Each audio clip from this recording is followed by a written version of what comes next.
My name is Miller Jr. Eichelburger, chaplain major in the United States Army, and I am currently in the marriage and family therapy program at the University of Texas A&M Central.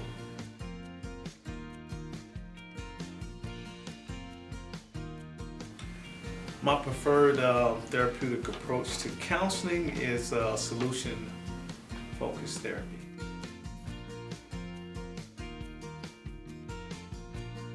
If I had to put it together in one sentence, I believe it would be finding exceptions slash solutions to seemingly unreasonable issues or unresolvable issues. And what I mean by that is just talking through this is finding exceptions. So what I like about the solution-focused therapy is that it finds exceptions in a person's past that they've already used to resolve problems. For instance, let's say someone has an issue with anger, okay? And so they haven't been able to resolve that anger issue. And so I would ask them a question saying, has there ever been a time in your life where you weren't angry or you weren't as angry as you are now?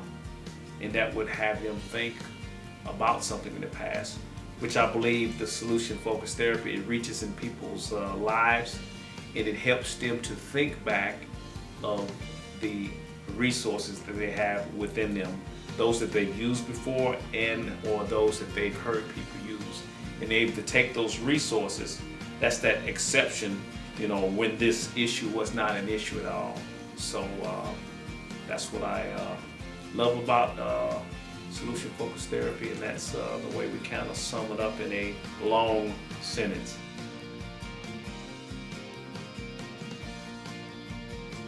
I like it because it's simple.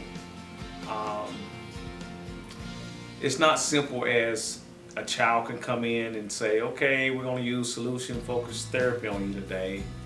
But it's simple in the fact that it's like you are a friend of the person, kind of walking with them. What I mean by that, in order for people to be able to talk to you, they say the therapeutic connection, the alignment with the person, the client, and the therapist is like 35%. I say it's like 85%. Because once you made a connection with someone and they trust you, they're gonna listen to you and you can influence them a lot more. So it takes the simplicity of connecting with people and building a relationship with people. And I love the way it uses questions, which I'll talk about that a little bit later, in order to talk about a little interest, like, for instance, when you fall in love with someone and you really like them, the focus is not on you, it's on them. So you ask questions so you can know them better. And so solution focus has the therapist ask the clients more and more questions, and therefore there's that connection. And it's simple, but yet if it was too simple, then we wouldn't have to have these degrees and be able to go over the model over and over to learn it to be effective.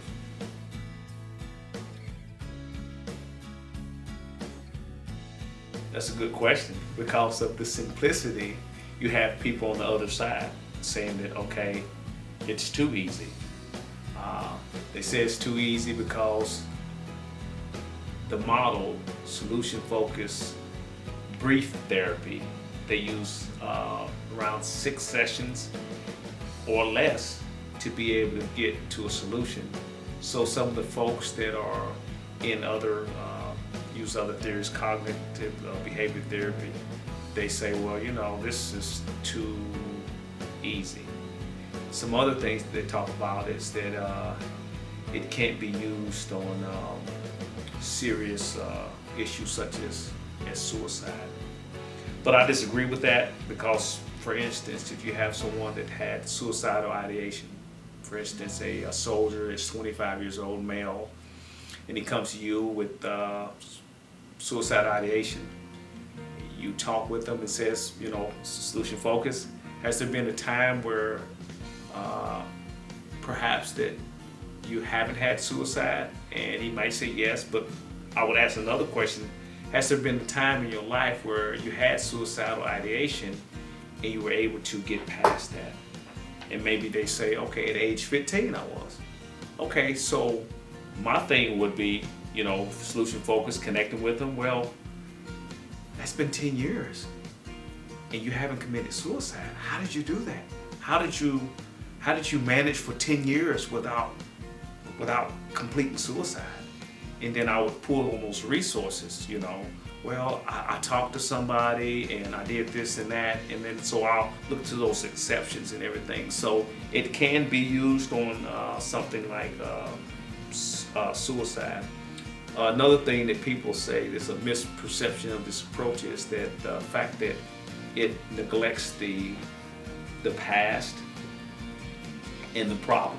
But just like I demonstrated, it does address the past. We reach back in the past for exceptions to that issue or problem going on, where someone can reach back and say, hey, you know what? I used a resource back in the past to deal with this issue or something similar to it. And I was able to deal with this problem. So it doesn't neglect the problem or the person's past, like people assume that it does.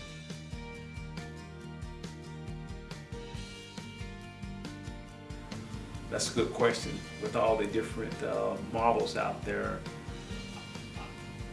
I like it, and I think it's important for counselors to use it because the fact that it focuses on solution. A lot of just focus on the problem. And so I like to look at the ideal of hope for the future. So instead of the glass being half full of problems, it's half full of solutions. And I think it also, people should use it because it gives hope for the future without the problem, or with the problem being as big as it is. So it's future oriented, it looks towards the future. So, and that's one thing it uses. I like solution focus because it uses the miracle question.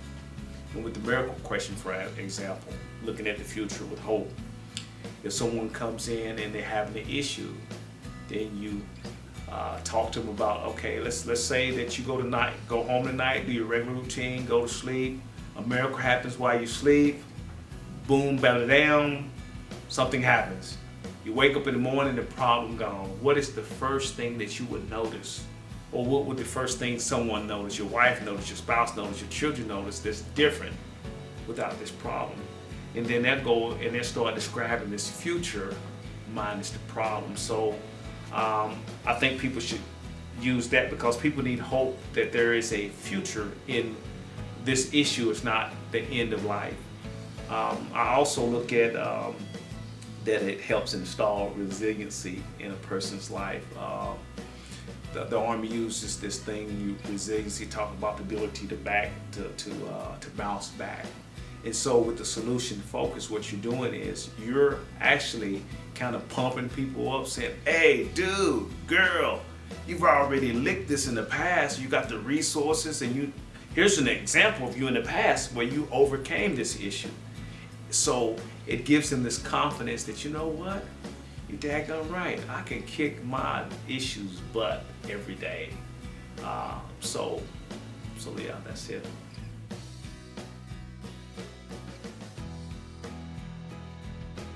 Example of the model working.